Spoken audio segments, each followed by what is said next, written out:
দুধ আর অনেক আগের মতন দেয় না, দুধ কমে গেছে গা।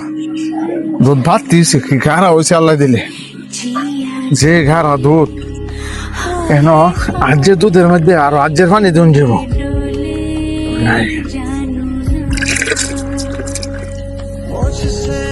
কত গান ওই রাই দুধের বাটি কি ডালতাছে?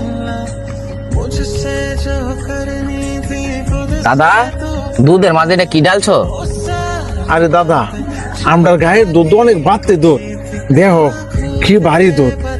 আর যে দুধের মধ্যে 3 পা পানি দিল মানুষে বুঝতো না, অনেক ভারী দুধ।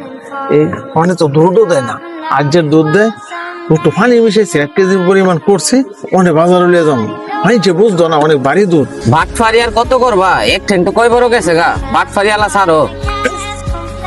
হ্যাঁ আমার ব্যবসা লাল বাতি জ্বালাইতে, ফান্নার ঘরে ফান্না সকালবেলা হ্যার মুখটা আমি করতে দেখছি। হ্যাঁ জানতে আমি তোমার ব্যবসা লাল বাতি জ্বলাইতাম আইছি না, আমি তোমারে বাঁচাইতাম আইছি। হ্যাঁ আমার বাসাইতো, আমি কি কোন চুরির ধরা পড়ছি রে? তুই আমার বাসাই দিয়েছ। তোমার যে সিহুন বুদ্ধি, তুমি চুরির ধরা পড়তা না, আর যে জায়গা ধরা পড়বা এই জায়গা তার উপায় থাকতো না।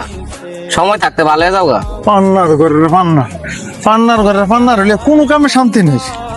সে তো না দাদা, তোমার বাটফারি এই দুনিয়ার কেউ না ধরতারলো, একজন ঠিকই ধরতারবো, উনি হইলেও পড়ালা। সময় থাকতে ভালো হয়ে যাও গা, না হইলে আখিরাতে ধরা পড়লে আর উপায় থাকতো না। তোমার সম্পত্তি কম আছে তাই লিত্যা করো কেরে?